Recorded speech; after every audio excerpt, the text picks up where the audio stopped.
Assalamualaikum warahmatullahi wabarakatuh. Selamat malam. Taca Wang Seng Hao. Kan orang Kelantan menjawab. Salam sejahtera, selamat malam. Alhamdulillahirabbil alamin. Wassalatu wassalamu ala asyrafil anbiya wal mursalin wa ala alihi washabbihi ajma'in. Rabbi shrah li sadri wa yassir li amri wahlul 'uqdatam min lisani yafqahu qawli. Saudara pengurusi majlis, sahabat-sahabat yang mengambil pentas untuk berceramah malam ini, saudara-saudari, adik kakak yang saya hormati sekalian, saya tengok jam, saya tak pernah berceramah kurang dari 1 jam tau. Ni 11.30, tapi oleh kerana orang Kelantan selalunya tidur lambat, kita habis pukul 1 boleh kan? Sampai kita tengok, insyaAllah kita habis dalam pukul 12, sebab ini kira sepak mula. Pilihan raya ada 4 minggu lagi, dan insyaAllah kita ada banyak lagi pusingan. Saya pun akan datang beberapa kali lagi. Dan kalau saudara-saudari ingat, dalam pilihan raya umum yang lepas, kempen yang lepas, saya tak pernah datang berceramah di Kelantan, ingat tak? Ada orang kawan-kawan kecil hati, dia berceramah semua tempat lain, Kelantan saya tak pernah datang. Kenapa tiba-tiba kali ni saya 1 hari dah di Kelantan ni, malam semalam di Singapura, ambil kapal terbang pagi-pagi, cepat-cepat datang ke Kelantan. Ini dah tempat kelima dah, dan akan datang berkali-kali lagi. Sebabnya selalunya saya tak pernah pergi kalau tak menang. Dulu tu kali terakhir pilihan raya umum yang lepas, saya tak datang ceramah sebab memang kawan-kawan semua tahu, saya beritahu saya tak nampaklah gaya boleh menang di Kelantan ni. Kali ini dia berbeza, saudara-saudara. Kalau tengok kepada mood, bila kita kata mood ini, dia bukan macam main tengok-tengok macam tu sajalah. Kita perlukan data. Maksudnya tiap-tiap bulan, tiap-tiap minggu kita ada sistem yang kita telefon orang, kita tanya pandangan dia, dan sistem ini mengikut statistik supaya sebaik dan secara saintifik yang mungkin dia boleh menggambarkan sentimen, perasaan, pandangan pengundi semasa itu. Kali ini saya dan rakan-rakan memang saya paksa supaya ceramah dan kempen ini diperhebatkan. Pukul 1 tengah hari pun ada, pukul 3 petang pun ada, pukul 5 pun ada. Sebabnya ada tanda-tanda daripada bacaan kita bahawa rakyat negeri Kelantan ini sebenarnya terbuka untuk buat perubahan. Kita tak pernah tengok yang itu sebelum ini dalam pilihan raya yang lepas. Dan saya sebut begitu kerana bila kita tengok tiap-tiap bulan tahap rasa puas hati pengundi kepada kerajaan-kerajaan negeri yang nak bertanding pilihan raya ini, Kelantan adalah satu-satunya negeri yang lebih ramai orang tak puas hati daripada berpuas hati. Dan itu adalah kali pertama di Kelantan sejak saya mula buat kaji selidik daripada tahun 2016 yang pengundi di Kelantan mengatakan sampai 57% kata dia tak puas hati dengan kerajaan negeri. Hanya 43% yang kata dia berpuas hati. Bandingkan dengan negeri-negeri lain, baik yang di bawah Pakatan Harapan ataupun di bawah Perikatan Nasional, Kelantan adalah satu-satunya negeri yang mana lebih ramai orang tak puas hati daripada puas hati. Saudara-saudari yang ada duduk kat sini ni, saya tak payah ceritalah. Saudara-saudari duduk kat sini, saudara-saudari tahu sebabnya. Sebabnya ialah selepas 33 tahun, saya rasa kita boleh nampaklah sebenarnya kalau dulu kita husnuzan, kita ada sangka baik, kita bagi peluang. Kemudian zaman Tok Guru dulu, pandangan pengundi kepada pentadbiran lain. Sekarang ini kita tengok peluang dah bagi, pimpinan dah bertukar, semua parti-parti rakan ini dia dah bertukar. Daripada dengan PKR pun dia pernah, dengan UMNO pun dia pernah, sekarang dengan Bersatu pula. Tukarlah macam mana, tukarlah juga rakan yang macam mana pun, keadaan di Kelantan tak juga berubah, saudara-saudari. Jadi Kalau kita ikut logik kita lah, kita tahu bahawa masalahnya itu ialah masalah pimpinan dan pentadbiran yang ada dengan kerajaan Kelantan sekarang. Dia bukan soal orang lain, dia bukan soal tekanan kerajaan persekutuan, dia bukan soal Kelantan dianaktirikan, tapi kita tahu bahawa selepas 33 tahun sepatutnya kita dah boleh buat penilaian bahawa pentadbiran dan pimpinan-pimpinan yang ditampilkan oleh PAS di Kelantan ini tidak berkemampuan untuk menyelesaikan masalah-masalah rakyat, apatah lagi mempunyai visi atau rancangan untuk bawa negeri Kelantan ini untuk capai potensi ekonomi yang lebih baik. Sebab kalau ekonomi itu tak baik, rakyat Kelantan akan terus kekal sebagai rakyat paling miskin di negara ini. Sedangkan kita tahu, yang Cina pun tahu, yang Melayu pun tahu bahawa orang Kelantan ni antara orang paling cerdik sekali di Malaysia. Saya sebut sebab darah saya 3 suku Kelantan. Kalau tak, saya tak ada macam ni sebab orang Kelantan ni kan. 3 suku darah Kelantan, suku darah Terengganu. Tengok, oh gitu baru tahu. Saya lahir dekat Besut dulu. Jadi ialah Besut tu sebelah mak saya, susu galuh dia nenek saya sudah asal Bacok. Ayah saya orang Besut, susu galuh dia tu orang Kubang Kerian. Jadi memang saya masih lagi ada pak sepupu, 2 pupu banyak di Kubang Kerian. Waris di Kelantan banyak lagi lah. Cuma sebab saya lepas 12 tahun saya dah belajar tempat lain, kemudian saya duduk UK, kemudian saya balik di Selangor terus.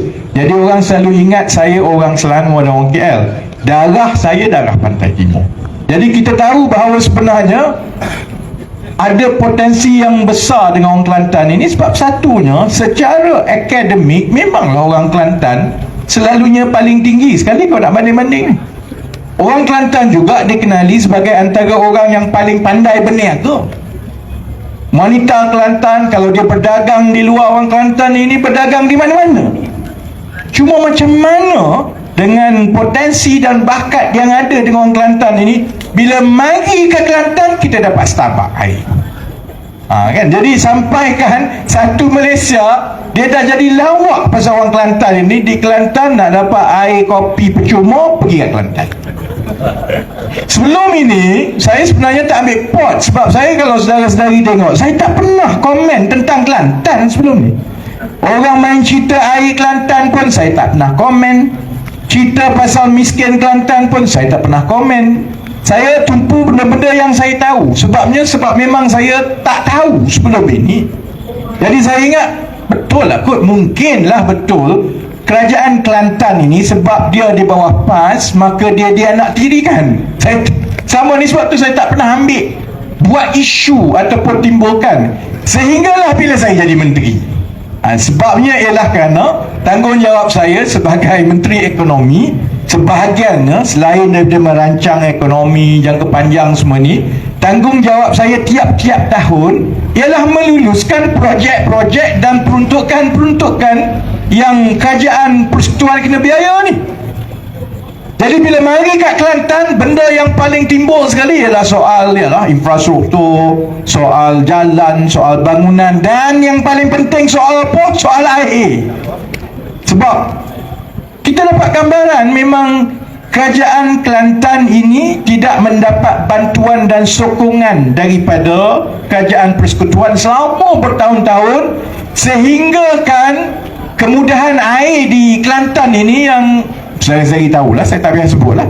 Itu kita semua tahu dah. Baik ya. Bila Datuk Seri Anwar jadi Perdana Menteri, saya nak komen pasal Datuk Seri Anwar banyak benda tu, saudara-saudari dah tahu semua. Satu benda yang selalu saya ulang kalau orang tanya saya secara peribadi, apa pandangan saya mengenai Datuk Seri Anwar, dia bahagian lain tu kita nak komen, kritik itu, bagi saya itu hak masing-masing. Ada satu benda yang tak boleh dipersoalkan tentang Datuk Seri Anwar, kecintaan dia kepada orang miskin. Yang itu tak boleh dipersoalkan, sebab dia tak berlakon, memang itu hidup dia. Jadi kalau ikut dia ambil duit ni bagi kaum miskin. Kita je cakap jangan macam tu dah, Sri bagi duit cuma kaum miskin ini tak tentu lepas tu dia jadi lebih baik. Kalau ikut dia, tanggungjawab pemimpin dan kerajaan ni kena bantu yang paling miskin sekali. Sebab itu di Kelantan ni dia jadi dekat dengan hati dah. Dengan kami-kami kena seret sekali ni lah. Sebab negeri yang paling ramai orang miskin, Kelantan. Tambah lagi daripada itu, dahlah Kelantan negeri paling ramai orang miskin, kemudahan asas seperti air, Kelantan juga yang paling teruk. Dia jadi masalah berganda. Jadi masalah berganda itu oleh kerana Datuk Seri Anwar dia memang rasa dekat dengan orang miskin, dia tiba-tiba jadi masalah saya. Sebab memang kerja saya dan tanggungjawab saya untuk tengok projek lulus semua. Jadi sebab itulah soal air ni dia jadi tanggungjawab bila Datuk Seri Anwar sebut sesama kami dalam kerajaan ini bahawa kita tak boleh campur soal politik dengan soal rakyat ini. Air kita kena tolong selesaikan untuk rakyat Kelantan dan Sabah dulu, sebab yang ini yang paling teruk sekali. Jadi kita orang pun yalah, terima arahan dan buatlah kan. Jadi perkara pertama kita panggil mesyuarat. Mesyuarat dipengerusikan oleh Datuk Seri Anwar sendiri. Datuk, saya ingat lagi mesyuarat itu, Datuk Seri Anwar Ibrahim sebelah sini pengurusi, saya sebelah kanan sebagai Menteri Ekonomi, Saudara Nick sebelah kiri sebagai Menteri Sumber Asli. Sebab bekalan air semua ni di bawah Kementerian Sumber Asli. Jadi kerajaan Kelantan dijemput untuk membuat pembentangan macam mana dia nak selesaikan masalah air, supaya kita tengok macam mana kita boleh bantu. Jadi kita bagilah, dia pun bentangkanlah. Dia bentangkan berapa penggunaan air di Kelantan sekarang. Penggunaan air Kelantan sekarang tak silap saya 500 ke 600 juta liter sehari lah. Dia bentangkan berapa loji air yang ada, berapa takungan air yang ada, berapa kapasiti pembersihan air yang ada sekarang. Jadi kalau mengikut yang ada tambah yang telah diluluskan dalam tahun 2023 ini, kita memang lulus satu lagi loji air besar dekat Machang. Sebenarnya ini kalau tak buat apa pun, yang sudah ada dan sedang dalam pembinaan sebab telah diluluskan, dia lebih kurang 500 juta liter sehari lebih lah. Jadi ada jurang, memang betul ada jurang, ada lebih kurang 100 juta liter sehari yang masih perlukan bekalan tambahan, masih perlukan loji rawatan yang tambahan. Jadi okey, kita setuju, terima. Kemudian dia pun senaraikan untuk selesaikan masalah ini kita perlukan peruntukan untuk perkara berikut. Pertama, loji-loji air dan takungan-takungan air yang baru. Jadi pun dia letak 1, 2, 3, 4, 5. Kerajaan di Kelantan bentangkan perlukan 5 loji air yang baru Surat Kelantan ini. Kemudian perlu tukar paip semua, campur semua 8 bilion. Itu yang disebut kita perlukan 8 bilion ringgit lagi. Sebab saya tahu bila dia bentangkan kepada rakyat, dia sebut masalah air ini tak dapat selesai kerana kita perlukan 8 bilion. Kerajaan negeri mana ada 8 bilion? Jadi sebab kerajaan persekutuan lah yang ada duit ini, dia tak nak bagi kat kita. Jadi sebab itulah kita kekal minum air kopi di Kelantan. Itu cara dia tak? Saya masa dia tengah bentang separuh jalan tu, saya dah gatal nak angkat tangan. Dan saya daripada kecil lagi ada masalah, tangan saya gatal. Kalau dalam kelas ke, dalam mesyuarat ke, saya sendiri angkat tangan. Tu sebab apa? Kan? Tapi saya kena tunggu sampai dia habis bentang, baru saya tengok ada orang nak tanya ke tidak. Tak ada orang tanya, baik aku tanya. Pergi balik kat muka surat yang nak tunjukkan loji-loji yang kau nak minta tu. Sekarang ni ada lebih kurang 500 juta lebih. Jurang dia lebih kurang 100 juta saja yang baru. Satu loji lebih kurang 150 juta liter tambahan. Jadi yang kamu minta 5 loji ni sampai dia jadi 1,500 juta liter, sampai 2 kali ganda lagi banyak daripada permintaan dan penggunaan air di Kelantan ni. Bukankah satu je cukup? Kenapa minta 5? Yang ini yang dok gaduh saya dengan Nik Amar sekarang ni. Saya tanya, ni dalam mesyuarat rasmi ni lah. Sebab tu saya tak kena saman sampai sekarang. Sebab benda ni memang betul-betul berlaku. Ramai saksi dalam mesyuarat tu. Dia kata, kan kita perlukan satu je. Kalau satu je, kapasiti pembersihan air tu sudah pun melebihi daripada penggunaan. Yang minta 5 sampai jadi 8 bilion ni kenapa? Saya ingat, saya pun terkejut bila dengar jawapan daripada Kerajaan Negeri Kelantan tu. Saya ingat ada jawapan-jawapan teknikal yang saya tak tahu. Kod-kod lah air di Kelantan ni bila bersih saja pun dia hilang. Bersih saja je dia tak ada dah. Jadi sebab itu, kalau nak cukup dengan yang diperlukan rakyat, kita kena buat banyak. Sebab kita buat 2 kolah tinggal setitik je. Jawapan dia apa dia? Oh, kita minta je. Kita minta lebih. Saya sendiri minta lebih RM10, saya boleh fikirlah. Kau minta lebih 8 bilion. 8 bilion ringgit. Ingat, pergi minta tukan ini 8 bilion. Ni memang minta-minta. Saudara-saudara. Sebab bagi setiap 1 sen, setiap RM1, setiap 1 juta yang kita bagi untuk Kerajaan Negeri Kelantan, itu bermakna kita ambil daripada orang lain. Sedangkan negeri-negeri lain pun perlu peruntukan juga. Kalau tengok bandingkan peruntukan, memang Kerajaan Negeri Kelantan ini antara yang paling tinggi dah pun berbanding dengan negeri-negeri lain. Kita tak dengar pun Negeri Sembilan ke Melaka ke yang peruntukan dia lebih rendah daripada negeri Kelantan. Kita tak dengar pun dia bising, oh kita ada masalah air sebab Kerajaan Persekutuan tak bagi peruntukan. Tak ada. Kita hanya dengar daripada Kelantan. Dan bila kita nak bagi pula, timbul isu baru pula, kita minta lebih. Bila dia balik, bila kita tak setuju, dia kata tengok Kerajaan Negeri, Kerajaan Persekutuan tak mau bagi. Sebab dia tak mau bagi, kita kena terus kekal minum kopi. Sebab itu saya bersuara, saudara-saudari. Sebab saya nak jawab bahawa bila kita tengok balik, dan kali ini saya boleh bercakap kerana dia di bawah bidang kuasa saya dah tengok kiraan dia, saya dah tengok macam mana jangkaan saya untuk mula menyelesaikan dan menambah baik bekalan air di negeri Kelantan ini. Tak timbul pun soal peruntukan persekutuan tu tak bagi anak tiri. Sebab 1.5 bilion pun dah cukup, saudara-saudara.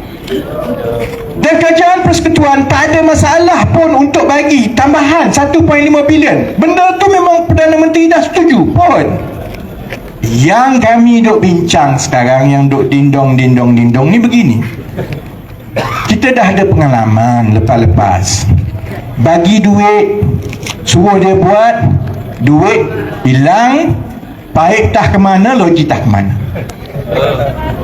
Bagi duit, pup, kereta baru. Bagi duit, pup, orang still masih lagi kekal miskin. Jadi kalau saudara-saudari berada di tempat saya, ini bukan soal politik. Saya bukan kena jawab dengan rakyat Kelantan saja. Saya kena jawab dengan semua orang. Kalau kita bagi kepada negeri lain, jabatan lain, kita bagi dia, kita letakkan syarat. Syarat dia kena buat gini, kena ikut proses perolehan gini, kena dapat hasil begini, lepas beberapa tahun kena bayar balik kepada Kerajaan Persekutuan. Sebab bila kita bagi peruntukan kepada sesuatu kerajaan negeri, itu duit tu bukan bapak saya punya, saudara-saudari. Dia juga bukan bapak pula dah. Dia juga bukan duit daripada hasil cukai kerajaan. Sebab kerajaan kena berhutang. Kerajaan Persekutuan, bila orang minta nak buat loji air baru, nak buat lebuh raya baru, Kerajaan Persekutuan kena berhutang. Jadi kita kena berhutang, kita kena bayar balik. Sebab itu kalau kita bagi, kita kena betul-betul yakin bahawa yang dapat duit itu akan uruskan dengan baik, tata kelola baik, rekod baik, supaya bila sampai masanya untuk Kerajaan Persekutuan bayar balik, dia bayar baliklah kat kita. Saya tahu macam mana. Ada mesyuarat kedua, tak timbul lah. Yang 8 bilion ni tak timbul lah. Tinggal 1.5 bilion pula ni ni. Tak ada dah, lepas saya tanya, kita minta je.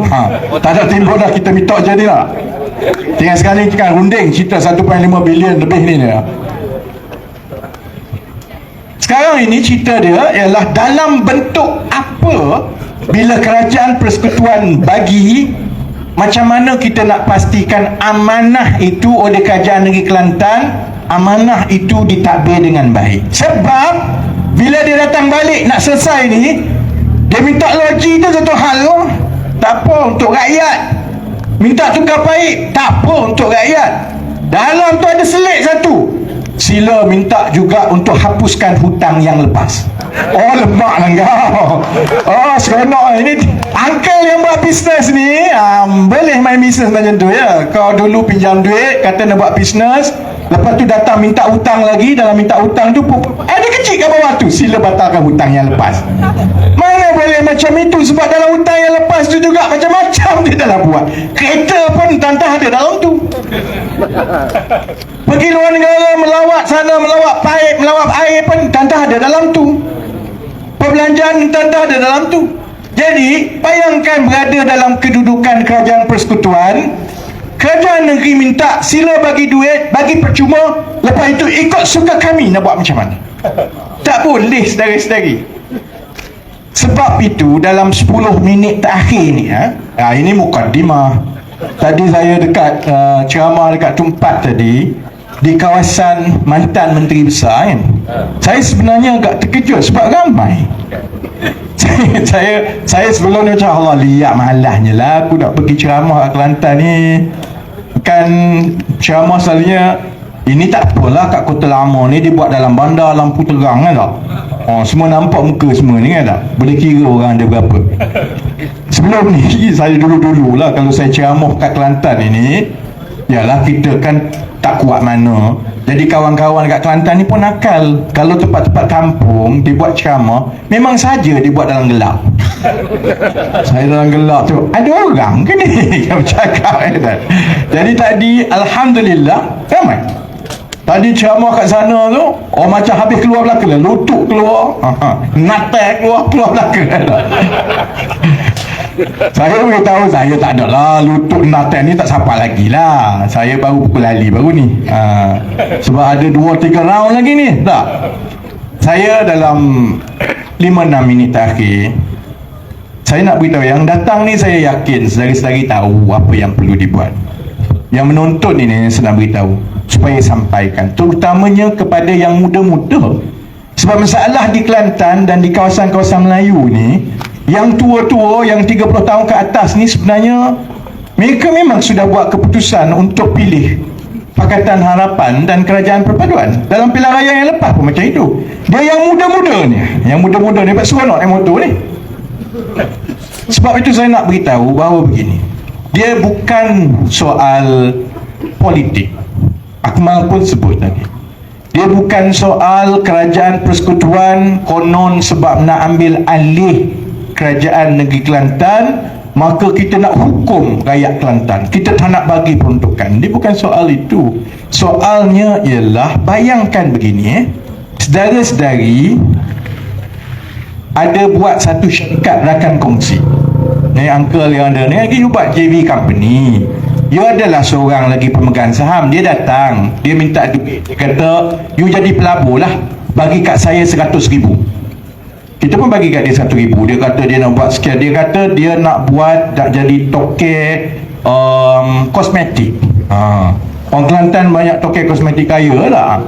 Adalah seorang kata dia datang, dia nak buat jadi tokek kosmetik. Kita pun bagilah 100,000 kat dia. Dia kata 2 tahun lagi saya dah kaya sekian-sekian, saya akan bayar balik. Lepas 2 tahun kosmetik tak ke mana, duit tak ke mana. Dia datang balik. Dia kata yang itu, yang lepas tu maafkan lah, tak apa. Waktu kira benda lepas-lepas tu lepas lah. Lepas tu. Ni saya ada bisnes baru pula ni, kosmetik juga tapi besar lagi. Kalau saudara-saudari melalui pengalaman begitu, mesti saudara-saudara kata, okey, aku dah kena dulu ni, aku dah kena ni. Aku nak tahu ni kilangmu dekat mana. Ni siapa nak buat kosmetik ni, macam mana mu nak jual, duit masuk kat siapa, kamu nak kutip hutang macam mana. Itulah keadaan dia sekarang di Kelantan.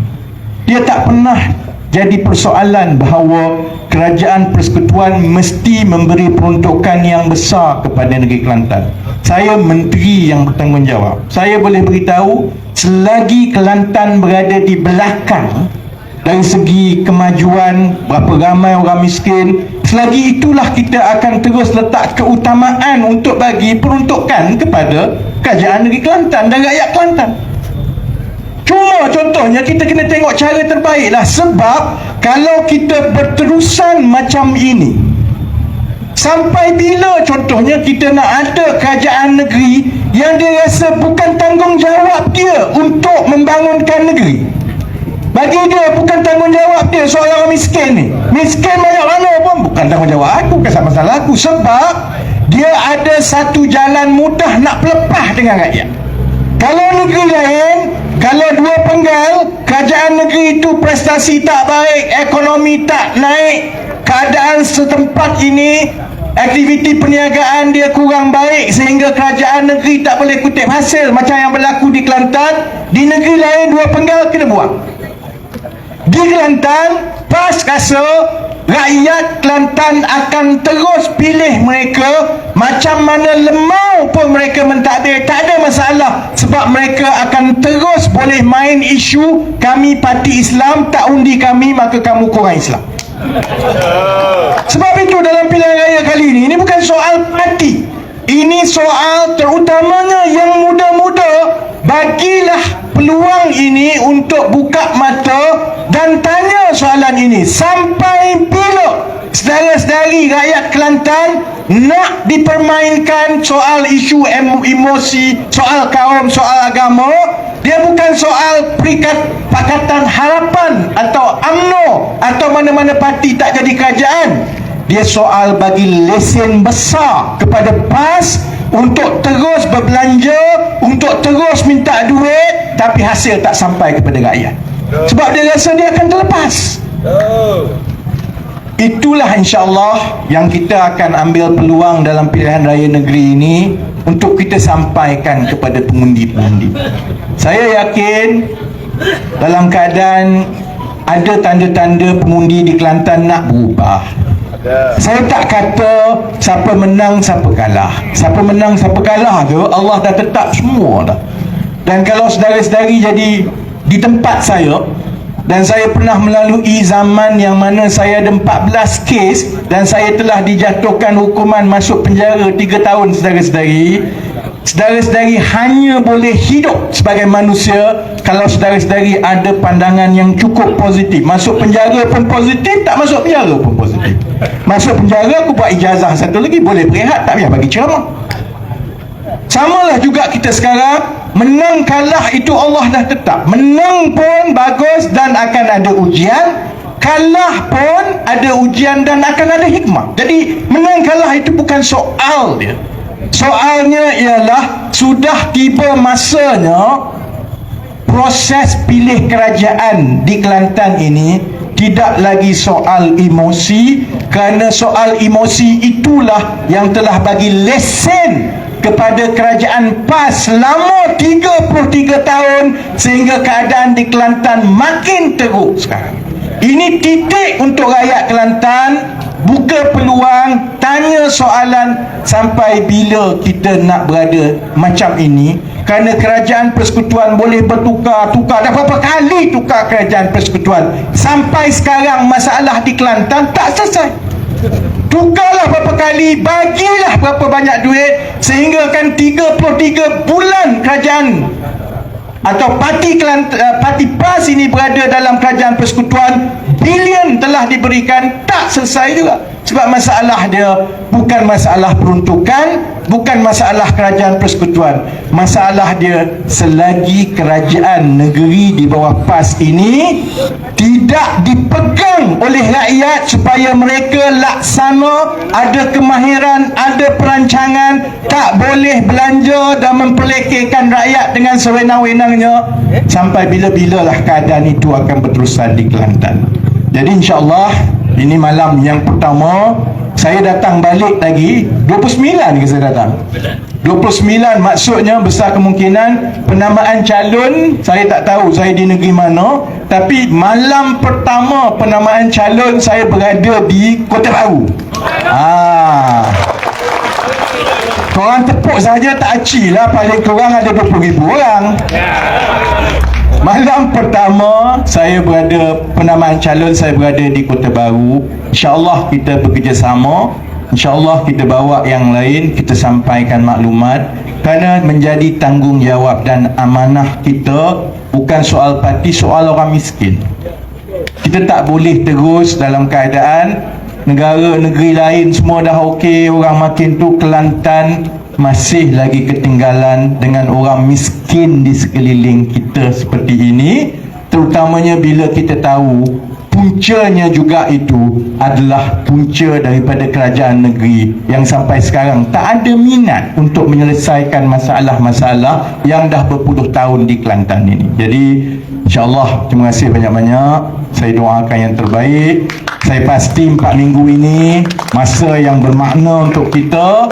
Menang kalah saudara-saudari, kali ini jangan bimbang sangat menang kalah. Bila saya tengok dapatan-dapatan yang rakyat Kelantan sudah tidak berpuas hati, saya yakin pilihan raya negeri kali ini akan jadi titik permulaan. InsyaAllah dalam tempoh kurang daripada 5 tahun daripada sekarang, kita akan menyaksikan pertukaran kerajaan di negeri Kelantan, InsyaAllah.